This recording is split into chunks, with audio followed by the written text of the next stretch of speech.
I always thought old wounds would eventually lie dormant, like those memory boxes shoved deep into the corner of a closet, gathering dust until you almost forget they exist. But then one day, usually the one you least expect, someone opens that box and everything comes flooding back. For me, that box was named Logan Carter.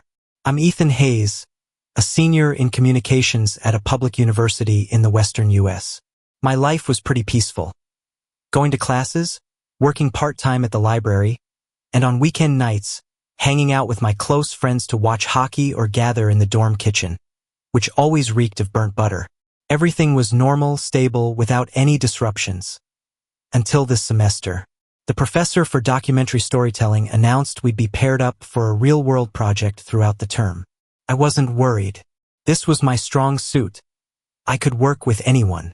But then the name called out made me freeze right there in class. Ethan Hayes with Logan Carter. My heart felt like it was being squeezed. I felt like I'd swallowed an ice cube. Logan, the guy who turned my sophomore year into a wound so deep it took me nearly a year to get back on my feet. We had something. Not quite official love. But not just regular friends either. We were in that blurry boundary Americans call, almost but not really, close enough to make my heart flutter, intimate enough to give me hope. But on the day I dared to admit my true feelings, Logan pulled out of my life so fast I didn't even get to ask why. He left me with a shattered heart and the words, "I'm not ready to be the person you need." And that was it. I tried to forget. I thought I had forgotten. But when the professor's voice rang out, when Logan's eyes accidentally met mine across 2 rows of seats, I knew nothing had truly disappeared. It was just waiting to resurface. After class, I planned to slip away quickly, but Logan approached, hands in the pockets of his familiar ash-gray hoodie. He was still a head taller than me, with that messy brown hair like he'd just run across the field, and those pale blue eyes that used to make me forget what I was saying just by looking into them. "Ethan, long time no see." His voice was light, like autumn wind. I swallowed. "Yeah, long time." A silence stretched out, as if we both could hear the footsteps of people passing in the hallway, the slam of metal lockers, the hum of the air conditioner. The world was noisy, but we stood there in a strange void. "About the project," Logan spoke first. "I think we should, meet up to discuss ideas." I didn't want to seem petty, but the tension inside made me reply coolly, "Fine. As long as we get it done together." Logan's eyes darkened for a second. I didn't know if it was sadness, regret, or something else, but it vanished as quickly as it appeared. He nodded, trying to keep his voice normal. "I'm free tonight. The cafe near the old dorm is still open."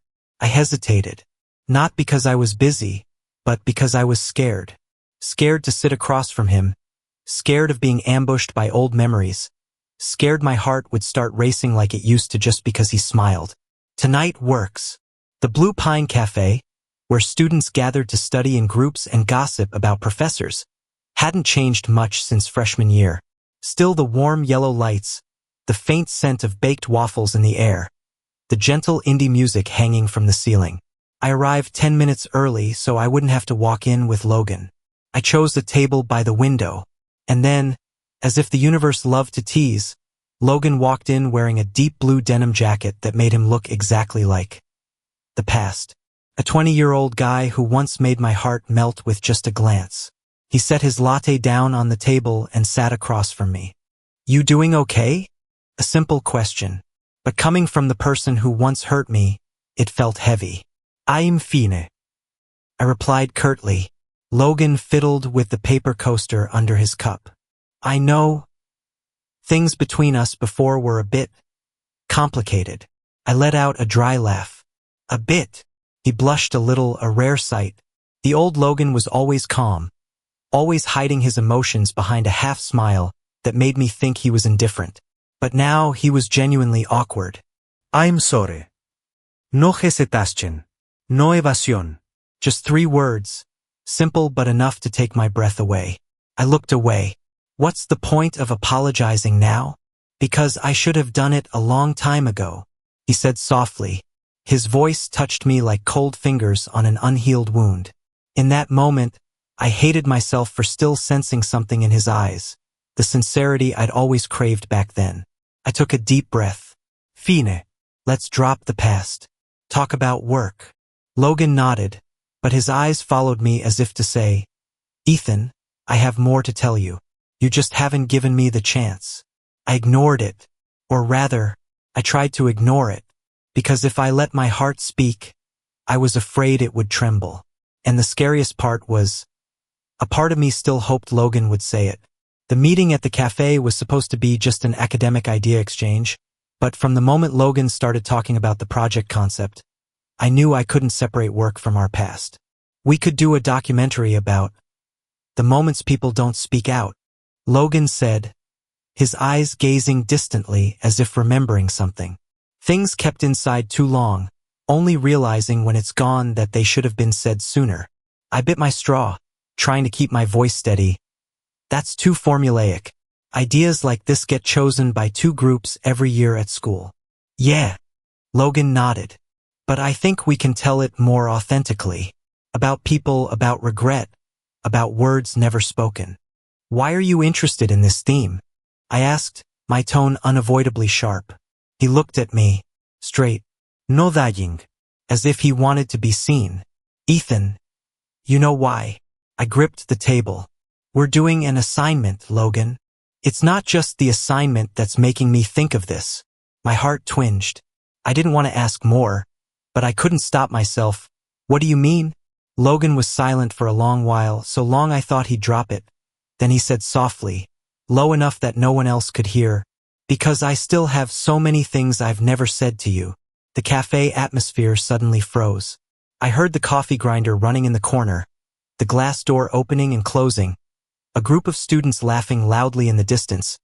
But between me and Logan, something had shifted, as if the whole world vanished, leaving just us and the unexplained things from sophomore year.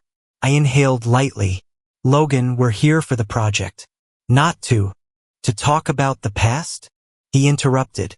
Ethan, I don't expect you to forgive me, but I don't want us working together all semester with this suffocating distance. I can still work. Nothing's suffocating. Logan tilted his head, the corner of his mouth curving up a bit. You lie just as badly as before. I choked.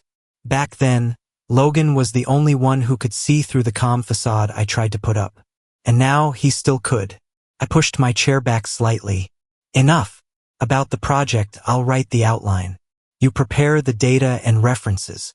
See you tomorrow in the lab. I stood up to leave, but Logan grabbed my hand. Not hard. Just enough for me to feel the familiar warmth I'd tried to forget for 2 years. Ethan. His voice was low and sincere enough to make my heart skip a beat. I want to fix everything. I pulled my hand away. Some things can't be fixed, Logan. He didn't hold me back again. The next day, we met in the department's lab. The lab was on the 3rd floor of the communications building, with floor-to-ceiling glass doors overlooking the basketball court where student teams were still practicing despite the cold.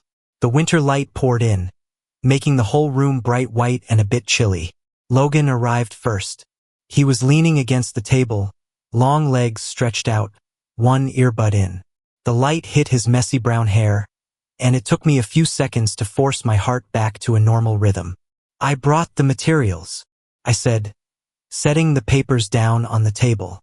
Logan removed his earbud. Good. I prepared quite a bit of footage for reference too. We started working.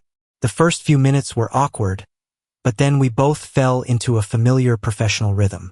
Logan was good at analyzing visuals, and I excelled at structuring stories. We caught each other's ideas quickly, as if the 2-year gap didn't exist. But every time I stole a glance at him, I'd catch Logan's eyes. Not the eyes of a project teammate, but of someone trying to understand me, trying to find a way back into the place he'd once walked out of. Midway through, Logan suddenly asked, Ethan, back in sophomore year, did you hate me? I stopped typing. We're working. Just answer. I swallowed. Yes. Logan nodded, not shying from the pain in my reply. And now, I stared at the laptop screen as if it could answer for me. I don't know. He smiled lightly. I guess. Not as much as before. Overconfident much? Not confident. Logan shook his head. Just, I see you looking at me longer than yesterday. I turned away immediately. You're overthinking. Maybe, he said, his voice lowering. But I want to think right. We worked until the afternoon sky turned a cold purple blue. As I packed up, Logan suddenly asked, "Do you want to grab dinner?" Not a date, just two people working on a project. I hesitated. Part of me wanted to refuse, but another part, the weaker but more honest one, wanted to sit and hear him talk more, wanted to know what he was trying to do, wanted to understand why the Logan now was so different from the one 2 years ago. I exhaled, trying to sound casual. Sure, as long as it doesn't drag on too late. Logan's smile slowly reached his eyes. Okay, I'll pay. Consider it a small apology. You owe me more than that. Logan looked at me, his eyes softer than the late winter sun. Yeah, and I'll pay it back. Little by little. His words made me freeze for a beat. The most sincere words always come when I don't know what to do with them. We chose a small eatery near campus, Harper's Grill, where students often stopped after sports. The smell of grilled chicken and the rustle of winter coats created a cozy yet chaotic atmosphere, typical of a college town in December. I picked a corner table, trying to keep a safe distance. Logan sat across, removing his coat to reveal a charcoal sweater that suited him perfectly. In the yellow light, his hair was messy, his eyes sparkling like they held an unspoken secret. We ordered food. I said nothing until Logan spoke first. Thanks for agreeing to dinner with me.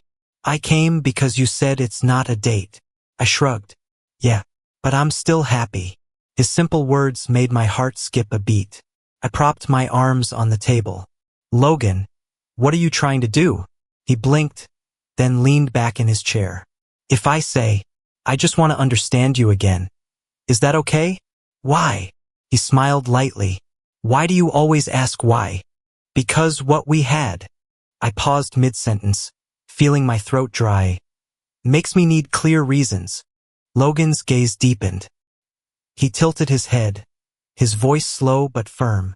Because I was wrong, Ethan. Because 2 years ago, I ran from the thing He bit his lip lightly, choosing his words carefully. That I really wanted. Those words flung open a door I'd locked tight for so long. Do you know how long it took me to get back up? I asked, my voice not loud but enough for him to sense the seriousness in every word. Logan nodded. I guess a long time, but I also know I have no right to expect you to forget as quickly as I disappeared. I looked at him for a long time. Logan's face was the same, sharp, masculine, deep eyes and thick lashes. But the biggest change was, he wasn't avoiding anymore. Back then, whenever I got a little closer, he'd step back. Now, Logan looked straight, as if no matter if I got angry or turned away, he'd still stand there. I really liked you, I said slowly, and I hated myself for how much that hurt me. Logan bowed his head, fingers interlaced. I know. You don't know. Ido. He looked up, his pale blue eyes shining in the light. Because I was scared of my own feelings too. I froze. You liked me? I asked, my voice tiny. Logan didn't answer right away. He just looked at me. A look not passionate, not rushed, but gentle enough to make me turn away because it stripped me bare. Then he replied, his voice deep and honest. I liked you more than I dared to admit, and I was so stupid to run away. The air between us grew too quiet. The clatter of cutlery from other tables sounded oddly clear. Took me a few seconds to find my breath again. So, why do you want to come back now? He closed his eyes for a second, then exhaled heavily as if releasing a burden. Because I don't want to spend another 2 years regretting you. Those words pierced the deepest place I'd hidden. After dinner, it was fully dark. The cold wind cut through campus, making me zip my jacket up to my neck. Logan walked beside me, keeping exactly 1 step away, as if afraid getting closer would make me run. As we passed the basketball court, where countless bittersweet memories from sophomore year happened, I stopped. Logan stopped too. Do you remember the time we stayed here until 2 a.m.? he asked, his voice soft as if afraid to disturb my memories. I remember, I replied. That was the night I almost kissed him. We sat in the stands, sharing earbuds, listening to a playlist he made just for me. Logan had looked at me for so long, his breath close enough that I felt its warmth on my lips. But in that exact moment, he turned away. And the next morning, he vanished from all our plans. I pulled my scarf up to cover half my face. You know, after that night, I thought, I must have imagined everything. No. Logan said immediately. Ethan, that night, I wanted to kiss you. I whipped around to look at him, my heart tumbling out of my chest. But I was too scared. Scared of others seeing. Scared of changing myself. Scared. I'd hurt you because I wasn't ready to face my own feelings. He took a step closer, not touching me, just close enough for our breaths to mingle in the cold. And then I did exactly what I feared. I really hurt you. My eyes stung. Not from pain, but because for 2 years I'd wondered, did I imagine it? Or did Logan really feel something? Now, the answer was clear enough to make my hands tremble. Ethan, Logan called softly, as if speaking louder would shatter me. I don't expect you to forgive me right away, but I want you to know one thing. What? Now, I'm ready to be the person you needed back then. The cold wind wasn't enough to sober me. My heart pounded so hard I had to turn away to escape his gaze. Logan, I don't know if I can trust you again. I know, he replied, not angry, not rushed, just with a steadiness that scared me. So I won't push you. I just ask for a chance to prove it. I closed my eyes.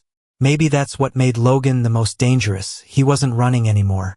And when someone who once broke your heart comes back, you either lock your heart away or open it one last time. I still didn't know what I'd do. But that night, as I turned and walked away, with Logan silently beside me the whole long way without touching me even once, I knew my heart had started fluttering again. In a dangerous way, in a way that was hard to admit.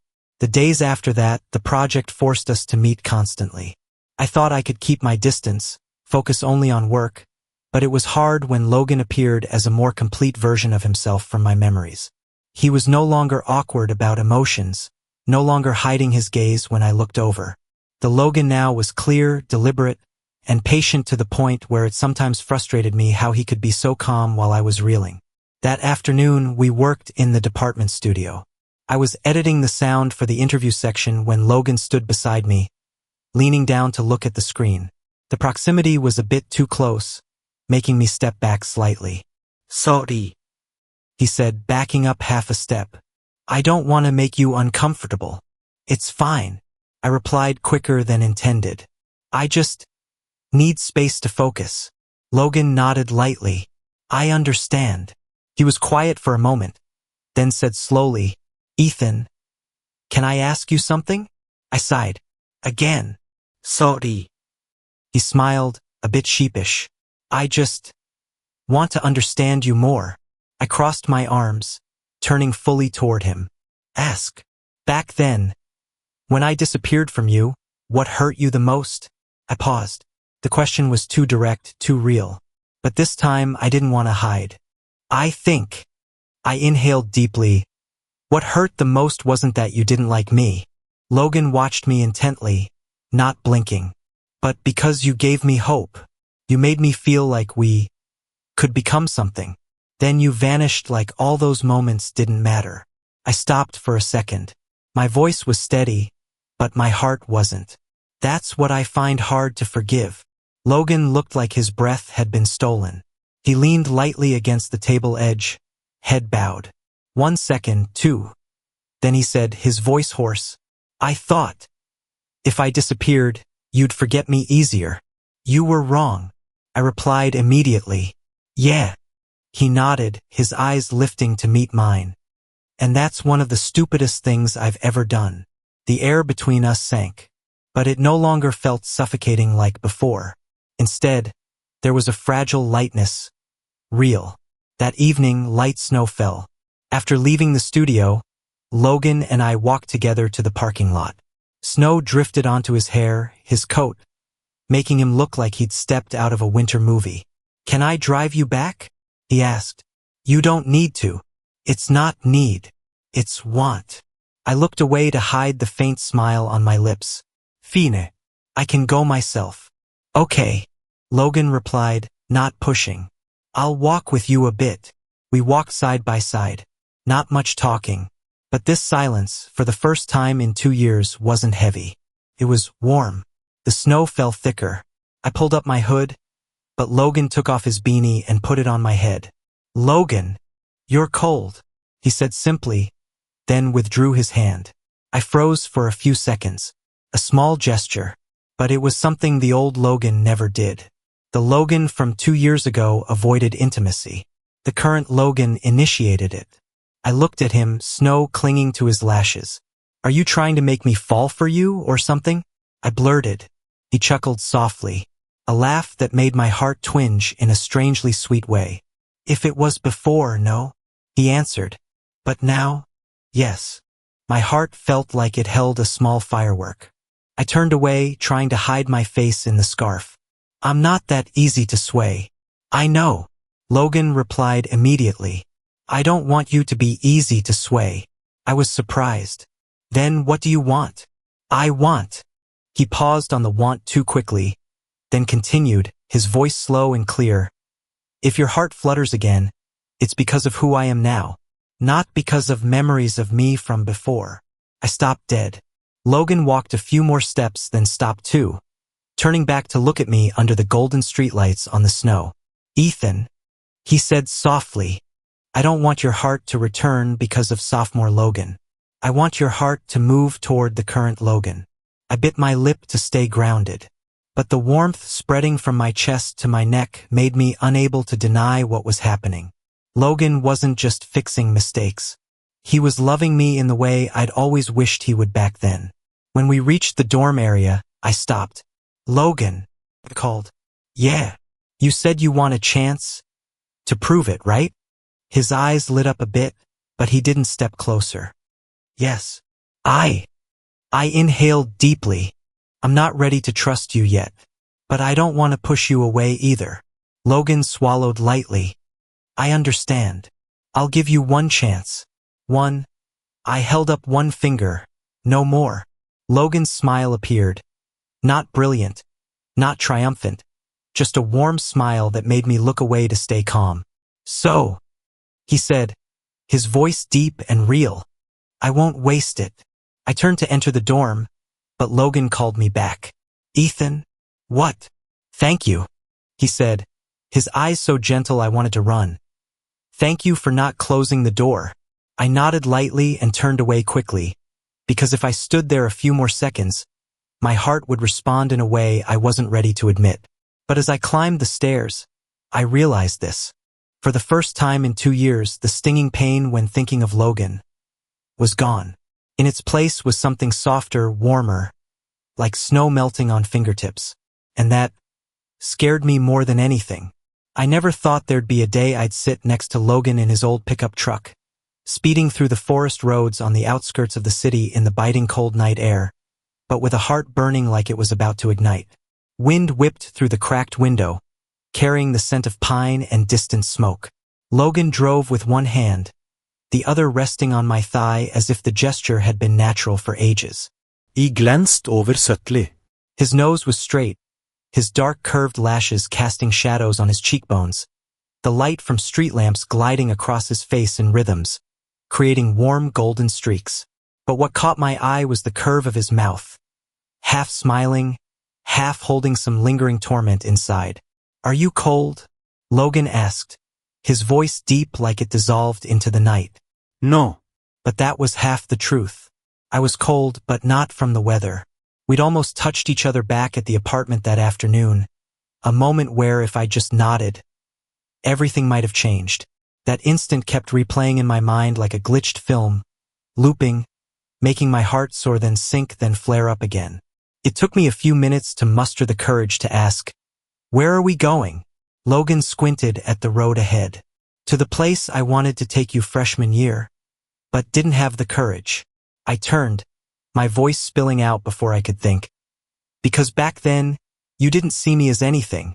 Logan's hand on the wheel stiffened slightly. The air in the truck suddenly thickened. Ethan, he exhaled heavily. I was wrong. I was wrong a lot. But not because I didn't care. Because I cared so much it scared me. Scared? Logan, the football team captain, always tough and confident, could be scared? We stopped at a clearing overlooking a valley full of city lights. The night sky stretched with faint clusters of stars. Logan turned off the engine, silent for a while. When he turned to me, his eyes were dark like they hid a storm. Do you really want to hear? He asked. I swallowed dryly. Yes. Logan leaned his head back on the seat, sighing as if unloading part of a heavy past. Freshman year, he began. I knew I liked you from the first time I saw you in the library. You were arguing with the scanner, face flushed red, hair all messed up. I stood behind, pretending to look for books but really watching you for 5 minutes. My mouth gaped. No way. Back then you didn't even look at me. That's exactly why. Logan smiled faintly. I tried to act indifferent. I was used to hiding things that made me weak. I was scared of friends, the team, everything. I thought if anyone knew I liked a guy, it would all collapse. He paused for a beat. The hand on my thigh tightened slightly, like an unspoken apology. So I chose the worst way. Logan continued. Avoid you. Act like you didn't exist. Every time I saw you smile at someone else, I was jealous out of my mind, but I pulled away even more. My heart tightened a bit. Part of me wanted to believe. Part of me still remembered that freshman feeling. The loneliness, the disappointment when I liked Logan too much and he never looked my way. So, over the past 3 years, I asked slowly, you never once thought about telling me the truth? Logan looked at me with eyes like they were torn in two. The day you started dating that art major guy, I drank myself sick for 3 nights straight. The day you broke up, I was gonna run to find you, but I didn't dare, because I thought I didn't deserve it. I didn't know how to respond. My heart ached, like being pulled back to those painful months. But for the first time, I saw real fear in Logan's eyes. Not the fear of losing someone, but fear of himself. We sat quietly looking down at the city. Cold wind slipped through the door crack, carrying the rustle of the night forest. I leaned my head against the window, trying to keep my voice calm. Logan, do you understand how much you hurt me? I know. Logan's voice was thick. And if you want me to spend the rest of my life making up for it, I'm willing. Those words touched the softest part of me, but they also scared me. I turned to look at Logan for a long time. Do you love me that much? I asked, so softly it was almost a breath. Logan didn't answer right away. He leaned closer, his hand gently stroking my jawline. The motion was so deliberate it made my heart tremble. No. Logan whispered. I don't just love you. I belong to you, Ethan. My whole body went numb. Part of me wanted to throw myself into those arms. Part wanted to run far away because this feeling was too much, too strong, too easy to weaken someone. I turned my face away, trying to keep my voice steady. I need time. Logan looked at me for a long while. No pleading, no anger, just a gentle nod, as if respecting every beat in my chest. I'll wait, Logan said, as long as it takes. And in that moment, his patience, his unhidden sincerity, made my heart flutter a very soft but very clear sound. I was starting to fall in love again with the person who'd hurt me the most in my life. I don't know how long the drive back to campus that night took. I just remember when Logan stopped the truck in front of the dorm. My heart was so tangled I couldn't tell where the old hurt ended and the new feelings began. Logan didn't try to keep me.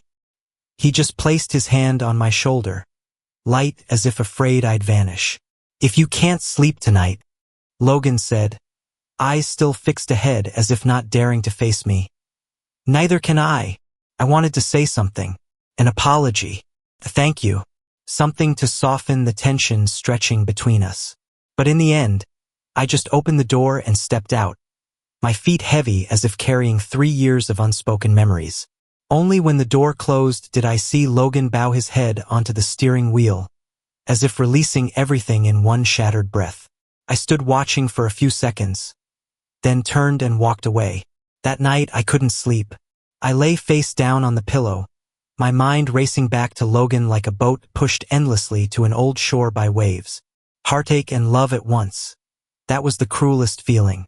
I recalled Logan's eyes when he said, "I belong to you." Not the eyes of the arrogant guy from before, but the eyes of someone who'd taken too long to realize who he needed. Around 3 a.m., I had to go out for a walk to clear my spinning head. The late-night air was thin and quiet enough that I could hear the grass under my feet. Campus slept silently, with only scattered yellow lights and the sound of a few late cars on the distant street. I passed the basketball court, where Logan still practiced every evening. And maybe old habits lingered, because as I turned the corner of the building, I saw Logan sitting alone on the bleachers, a thin hoodie over his shoulders, head bowed as if battling his own thoughts. I stood still. Part of me wanted to turn back. Part wanted to go forward. In the end, my heart took control. I walked over and sat down beside him. Logan startled slightly, then looked at me with eyes I couldn't decipher. Relief, joy, and a touch of fear. "I couldn't sleep," I said. "Me neither." Logan smiled wearily. We sat in silence, saying nothing more, just listening to the wind through the plastic seats, our even breaths blending into the darkness. Maybe this was the first time in years that the silence between us wasn't uncomfortable. It became a place for us to breathe together. After a while, I asked, "Logan, if tomorrow I say I can't love you again, what would you do?" Logan turned, resting his elbows on his knees, eyes holding onto my every word. "I'd wait," he replied. "I won't demand, won't push. Just don't disappear from my life anymore." I looked down at my interlaced hands. The cold wind through my jacket made my chest tremble slightly. And then Logan placed his hand on mine, very gently as if testing if I'd pull away. I didn't pull away. That light touch made my heart beat like it had heard something sacred. Logan looked down at the hand holding mine, then up, his eyes soft enough to melt every defense I'd built over 3 years. "Ethan," Logan said, his voice low like a confession, "I don't want to repeat any mistakes. I just want a chance to love you the way you deserve to be loved." I inhaled deeply. "And I'm still scared." "I'm scared too," he replied immediately. "But not of loving you anymore. I'm only scared of hurting you again." Those words choked my throat. A tear fell onto the back of my hand. I was surprised, not because it fell, but because Logan wiped it away immediately, with the tenderness I'd yearned for years ago. That was enough to break my heart a second time. Not from pain, but from relief. I turned, looking straight into Logan's eyes. "If we start over, you have to promise me 3 things." "What?" Logan asked right away. "1," I held up one finger, "don't disappear just because you're scared." "I won't."